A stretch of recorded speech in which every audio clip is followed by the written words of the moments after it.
Hi folks, you're with Tacitus today, your pushback channel. In this essay I'd like to talk about the iconic Battle of Thermopylae, which was fought in the ancient world in 480 BC between the forces of the Greek city-states and the superpower of the day, which was the almighty Persian Empire. Now this Persian Empire stretched from what today is Pakistan and northern India right through to the islands off the Greek coast, Turkey, and even a few spots in Europe itself. So this is a massive empire covering vast areas and territories. Now, given an empire as diverse as that, it was always quite fractious, or parts of it were at least.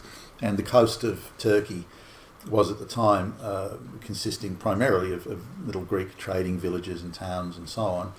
And they were frequently in a state of revolt, or at least in some sort of state of discord with the central Persian administration, and there was a lot of military action and naval action going on around that area. The Athenians in particular, but the Greeks generally, but particularly the Athenians, provided support to these Greek towns that were rebelling against the Persian Empire. And the Persians found this absolutely intolerable. They weren't going to put up with it, so they decided that the reason they were having all this trouble along the coast, the trading coast of Turkey with these Greek towns, was mainly because there were the Greek city-states, again Athens being primary among them, were engaging in agitation and stirring and troublemaking generally. So the Persian king decided that this simply wasn't good enough, and they were going to invade Greece and stop all this trouble. So they tried once, and it didn't work out too well. And they tried a second time, and this is where the Battle of Thermopylae comes in. The Persian sort of organisation was pretty good in the overall scheme of things. They had a very large army. You know, some of the claims that it was up to 2 million men and it drank rivers dry and things like that. That was that's a bit fanciful, but we can be rest assured that the resources available to the Persian king were huge. You know, for example, there were 1,200 ships and thousands upon thousands of pack animals and supplies, and the logistical machine was pretty impressive. The bridge building and engineering contingent was also very substantial. So these were, this was a well-resourced, well-funded operation. And but travelling through, particularly northern Greece, there's a lot of mountains and narrow mountain passes. And one of these narrow mountain passes was at Thermopylae, which is, if you like, south of Macedon and north of Athens. So now, they could have gone the long way around, or could have used naval resources to move troops around, but really they needed to do this on foot, given the huge heavy tail of equipment and baggage train that they had. So they had to go over the land route, and this meant Thermopylae was an area that had to be traversed. Now, the Greeks were well aware of this, and the Greek city-states that were normally bickering amongst themselves set aside their differences, or somewhat at least, to fight the Persians, believing that at least they had self-government of their city-states, but whereas if the Persians were successful, then they would be governed from the Persian capital, I think Persepolis at the time. So the Greeks decided to fight. Now, their resources were far inferior in numerically and financially to the Persians, so they had to work out, well, how are we going to do this?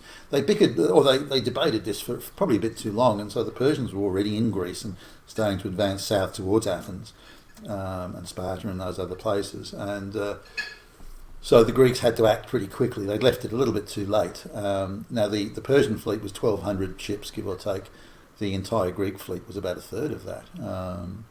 So whereas the Greek fleet was, particularly the Athenian contingent, was more experienced and better quality vessels, that sort of thing, they still thought that they were going to that they couldn't risk an all-out battle with the Persians having such supremacy in numbers of ships. So they decided they couldn't risk an all-out naval engagement. By the same token, given the numbers of the Persian troops, they couldn't risk an all-out land military engagement. So they decided that if they held the pass at Thermopylae with a smaller force, then the other Greek city-states could organise their militias and equip them and give some basic training to some of the less experienced soldiers and so on. Now, the pass at Thermopylae was a narrow pass, and the idea that it would only take a small contingent of troops to hold the pass while the the Persians were attacking. Now the Persian numbers would not matter in such a narrow pass, as they could only deploy small numbers and small groups and units. So the Greeks could hold the pass, and they could hold that. Now they needed to hold it for a week.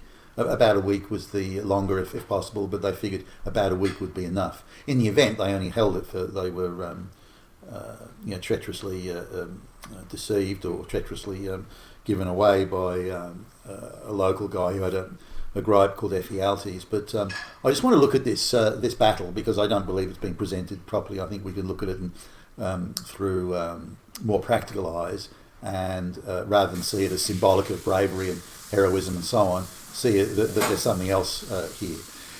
Now the descriptions are that the Spartans were great soldiers, and that their phalanx and their long spears and their shields and their methods of fighting and their discipline and all that sort of stuff, their training, this is what made the difference, quite apart from the heroics of it all. So the idea was that the Persians were just simply far inferior soldiers, man for man, and they didn't know what they're doing, and that the Persians were shocked and surprised at the Greek equipment and weaponry and so on, and discipline, and the phalanx formation that the Greeks used at the time. The Persians were apparently, or so it's alleged, were surprised, caught by surprise, bewildered by all this, and as a result they suffered heavy losses, and far greater losses than the Greeks, or particularly the Spartans, suffered. So now, how true is this? This is the absolute fundamental point of the Battle of Thermopylae. The Persians were just totally outclassed, and were shocked and stunned and bewildered by the quality of the Greek soldiers, and again their equipment and training and so on. Now that's can't be anywhere near the truth. The Persians had frequently hired Greek mercenaries in the past who used a phalanx formation, so the Persians and the military advisors were acutely aware of this method of fighting and armour and so on. They had access to Greek mercenaries if they wanted them. So this idea that the vastly inferior Persian soldiers just charged willy-nilly at the long Greek spears and suffered heavy losses, I just don't buy that. If you look at the organisation around the rest of the Persian military operation, there's no sign of rank amateurism or at all. It seems quite well organised and quite well put together. The generals who were the senior military advisors and generals in the front line were all acutely familiar with Greek methods of fighting and phalanx and the long spears and all that sort of thing. So the idea that they came up against something that they'd never seen before in the Greek, the Spartan defence of Thermopylae, that's simply not true. We can dismiss that out of hand. So now we could argue that the Persians were not well prepared for Greeks defending the pass at Thermopylae, which is a narrow pass. I don't buy that either. The Persians had spies everywhere, and they were generally quite well informed as to what was going on, and so I just don't accept that either. That just doesn't seem plausible.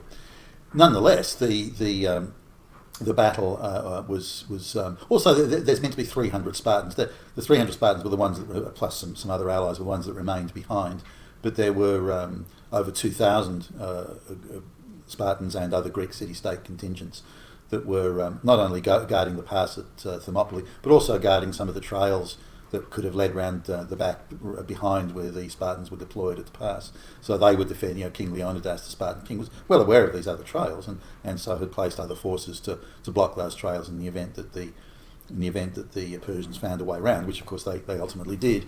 So it doesn't stand to any real scrutiny that the Persians were caught by surprise in any way. So we're looking at something else. We could assume that the Greek fortifications were put together, and they were expertly put together. That caused we can assume there was maybe weather conditions that were unfavourable to the Persians.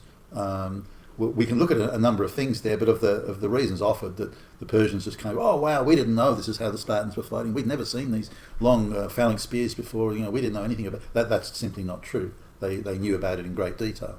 Now we could argue that they weren't as well prepared to deal with that as they could have been. That they were relying on deployment of, as in numerical, so they were relying on numerical superiority in particular. That we can say, okay, well maybe that was it. But they knew there were many narrow passes that they had to get through to get to the plains and the more open areas around Athens and down in the Peloponnese where Sparta was. So it just doesn't add up. They had enough knowledge, enough spies, and enough previous encounters with the Greeks to understand how it would all work. Now, The Persians, I don't know. I mean, how good they were at reading the weather and these sorts of things is a bit hard, because most of their attempts, many of their attempts to invade Greek islands or invade Greece itself, had come to grief with storms that were destroying many of the ships. Now the ships maybe were only suited, they were maybe quite flat bottomed, and they were only really suited for inland waterways, which is why they hugged the coast pretty much. But there seems to have been a problem when bad weather came along, that they couldn't seem to, even if they're close into shore and so on, and in a fairly enclosed area of sea, by the way, going through the coast of across the coast of Turkey, around along to the coast of Greece. So they're being very cautious, and yet they're constantly caught out in storms where hundreds of their ships are lost at a time. This seems like a bit of a problem. I don't know why they seem to constantly encounter this. But so the Persians lost about a third of their ships in a storm. They lost another 100 or so ships later on. So they're down to 700 or so ships, give or take. And to the Greeks, 400 to 450 type ships, half of which were the Athenian ships. And the Athenians, again, were the most professional at naval battles and vessel handling and that sort of thing. So but coming back to Thermopylae, the Spartans held the Persians off for a couple of days. Now the Persian losses were supposed to have been substantial. I'm not sure that's true. I mean, were the generals just feeding the riffraff in to get minced up at what was going on there? It seems odd that an army with that much planning and professionalism and organisation suddenly becomes a bunch of hopeless amateurs when they arrive at Thermopylae. That doesn't add up either. So for 2 days, or 2.5 days, the Spartans held the Persians up. I don't know how much fighting went on. If you were the Persian general, you would look at the narrow pass being held by, again, there were the 300 Spartans, but plenty of others. They could rotate in relays and keep the front line fresh. Now, if you look at that sort of organisation there, then how is it that the Persians would just be throwing people, lightly armed people with short swords against the longs? No, I don't buy that. Particularly given that the Persian generals and military advisors, were well aware of how the Greeks fought. So if you were looking at a strong, well-fortified position held by quite determined soldiers, as it appears to be the case in Monopoly, the first thing you would do, you'd look at outflanking possibilities. If I was a general, that'd be the first thing I'd do. And if you were going to do a frontline rush, you would also do it with long spears and various siege devices that could throw rocks, large rocks at the fortifications or at the enemy position. So I think what was happening was that the Persians were trying arrows and those sorts of things, and they were waiting until their heavier equipment was brought up, which would have been further back in the baggage train. And I think that was the hold-up. I don't believe people were just throwing themselves onto the Greek spears, unless again there was a contingent of they'd emptied out the prisons or something, and were just throwing the criminals in there to be minced up. But that aside, no general would waste good quality soldiers on that sort of fighting. So they would have been looking for. So Ephialtes comes along now. Remember, the Spartans were only held up for about 2.5 days before they're outflanked. So by the time Ephialtes goes to the Persian king, he wants an audience with the Persian king. So he's got to go through various intermediaries, officials and underlings and flunkies and hangers-on. Eventually he gets an audience with the king, who's a pretty busy guy. I mean, he's got all sorts of things to deal with, and he gets an audience, which wouldn't have happened in 5 minutes. It would have probably taken a couple of days. Then he points out the track that can be used to outflank the Spartan position, and then they would have sent a couple of scouts out to check it out to verify that that would have taken time. And then the contingent of the immortals, the more experienced Persian troops, better trained, better equipped, they're going to be sent around to outflank and come in behind the Spartan position. By the time they're assembled and organised and so on, that would take up the whole 3 days. There's your 2.5 days there. So I don't believe that the Spartans would have wanted the Persians would have wanted to keep the Spartans busy and deployed at the front while they were organising all those outflanking manoeuvres there. But that was, I'd say, the time was taken up in that. It wasn't taken up in savage, brutal fighting, and then suddenly the Persians arrived. Now, if you look at the amount of hours it took, especially travelling through the dark, travelling at night, the amount of hours it would have taken to go through that narrow trail to come in behind because remember, this is all mountainous territory. He come in behind where the Spartans were. Now, the Spartan king Leonidas had put allied, that's other Greek city-state troops, to guard that pass or to guard that trail. But the way the history is written is, as soon as those troops saw the Persians coming in single file, walking one at a time, that they just panicked and ran away. I don't buy that either. Now, it could have been that the Persians crept up and during the night, and because the Greeks weren't expecting anyone to come along, particularly at night. That they were surprised and panicked, and that I can accept. But this idea that they just saw the Persians and ran away, I just don't accept that for a moment. So there's something else going on there. Either the force guarding the pass was much smaller, or they're all asleep, or they pretty much abandoned it anyway, thinking, nah, that's no problem. Nothing's going to happen here.